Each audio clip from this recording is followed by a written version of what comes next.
Hey everyone, and welcome back to Almost Famous.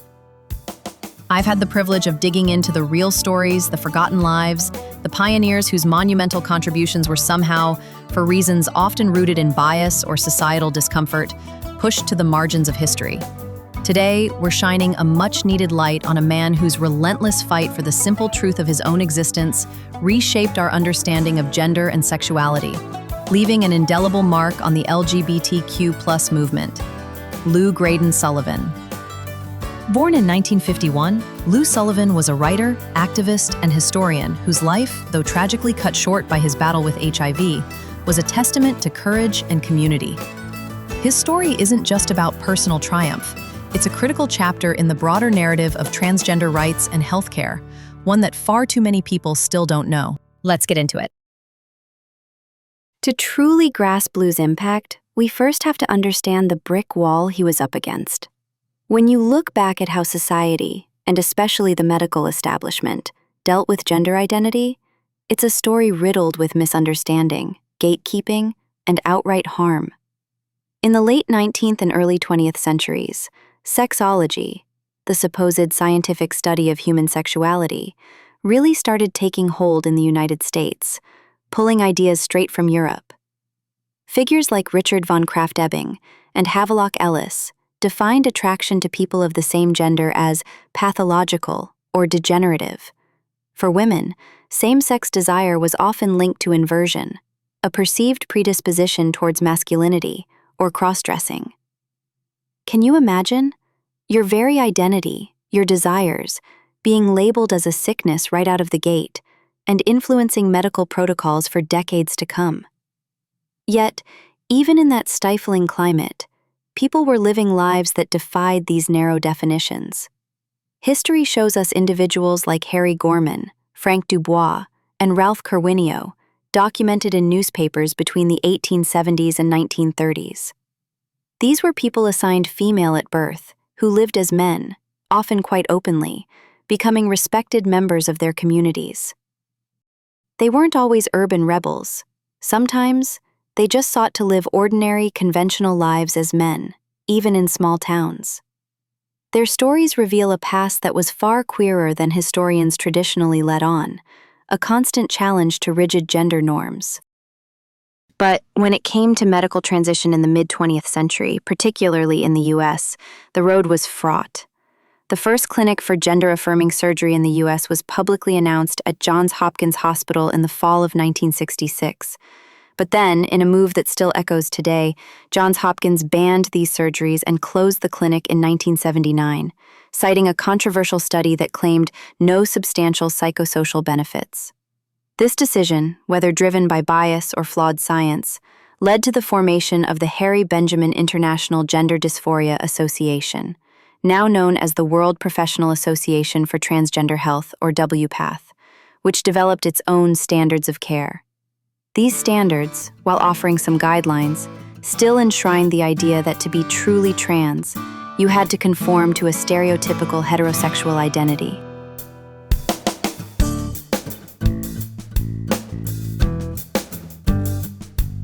This brings us to one of the most pivotal aspects of Lou Sullivan's activism: his unwavering insistence on the distinction between gender identity and sexual orientation. Lou was one of the first openly gay trans men in the United States. And let me tell you, at that time, that was a truly revolutionary identity. The medical establishment of the 1970s and 80s had a deep, deep resistance to the very idea of a gay trans man. They literally told Lou and others like him that they did not exist, demanding heterosexual identities as a prerequisite for hormone therapy and gender-affirming surgeries. This was a profoundly damaging and false narrative, forcing many trans men underground or into silence, contributing to rising HIV infection rates and even higher suicide rates. But Lou Sullivan was right there, pushing back. He recognized this as a power imbalance, a form of enforced and internalized lie, leading to deep body and identity dysmorphia for gay trans men. He campaigned relentlessly to remove sexual orientation from the list of contraindications for gender confirmation surgery. His very existence, his lived truth, was evidence that sexual orientation and gender identity are separate, unrelated concepts. This activism is, quite simply, a primary reason why we now have that fundamental understanding today. He laid the groundwork for contemporary transmasculine advocacy by insisting on authentic self-definition.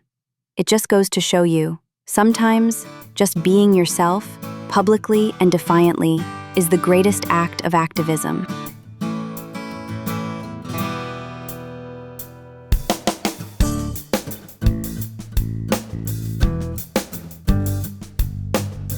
In a time when information for female-to-male transsexuals, what we would now call trans men or transmasculine people, was practically non-existent, Lou didn't wait for the mainstream to catch up. He became a fierce advocate for community-driven support networks. He meticulously documented his own life and shared crucial information through newsletters and self-published zines. His groundbreaking booklet, Information for the Female-to-Male Crossdresser and Transsexual, first published in 1980 and updated several times, including a major update in 1985, gave practical advice on everything from clothing and hairstyles to body language for trans men. This was monumental. Imagine navigating your transition in a world that barely acknowledged your existence, and then suddenly, a guide, written by someone like you, for you, it offered a lifeline. This grassroots publishing, through newsletters and zines, was absolutely essential for connecting queer communities, sharing information, and protesting long before the internet even existed. These weren't professional publications. They were raw, personal, and decidedly non-commercial, embracing a do-it-yourself, amateur nature. They were acts of protest, activism, preservation, and communication. During the height of the AIDS epidemic, when the U.S. government was shamefully slow to even acknowledge the crisis, queer people used zines to spread information and provide resources, telling their own stories when no one else would. They were a vital way for people to connect, to stay up to date, and to spread awareness of issues, creating tangible evidence that we were here, that we had full, rich lives, and a community to share them with. Beyond publishing, Lou was a master of peer support.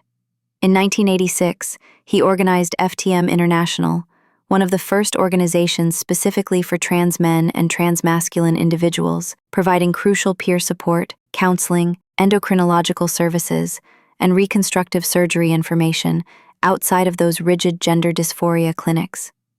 He began publishing its newsletter in September 1987. Now, for those unfamiliar, peer support is built on a powerful idea that people who have shared similar experiences can provide unique, pragmatic information and emotional support to one another. It's about social learning, seeing someone successfully cope with an experience you're going through, and the helper therapy principle, where helping others actually boosts your own sense of competence and equality. Lou Sullivan, with his FTM International, basically built a model that offered exactly that.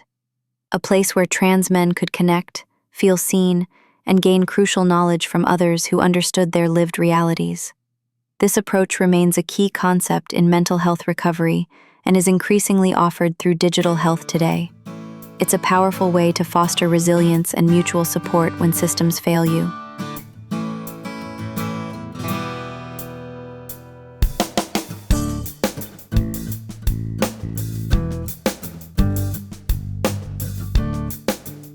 The 1980s brought a devastating shadow over the LGBTQ+ community.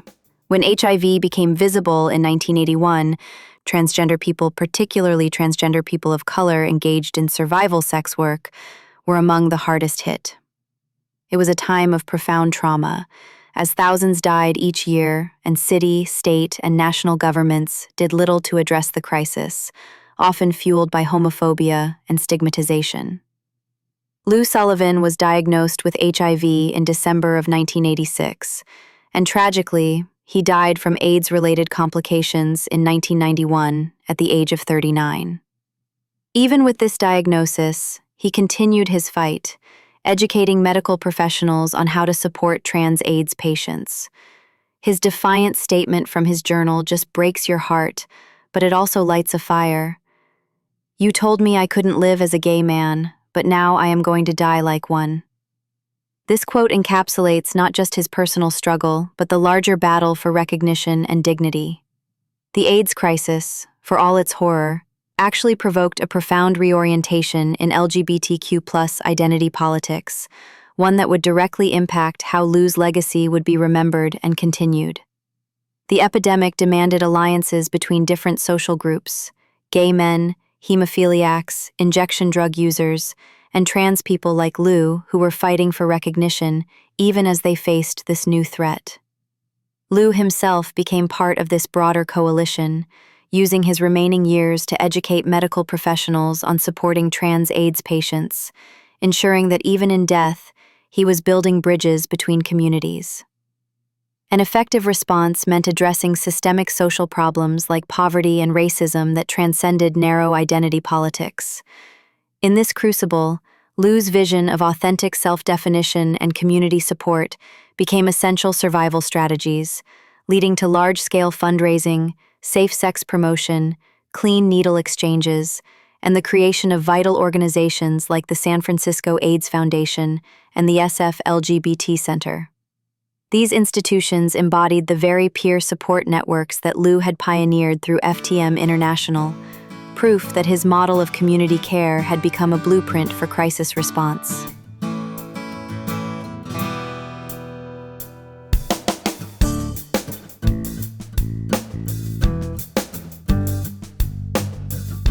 Lou's revolutionary strategies, building community-driven support networks, and challenging institutional gatekeeping, have become the playbook for today's transgender rights movement.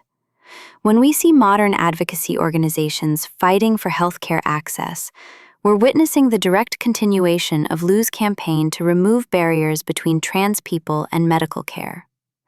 When community centers provide peer support groups for trans youth, they're implementing the exact model Lou created with FTM International. His vision of authentic self-definition without institutional permission has evolved into today's informed consent healthcare models, where trans people can access hormones and surgery based on their own understanding of their needs, rather than convincing gatekeepers of their worthiness.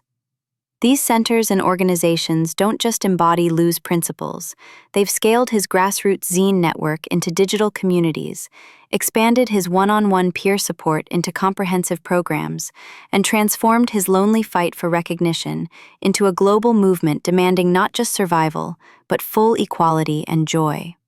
His contributions have been rightfully acknowledged.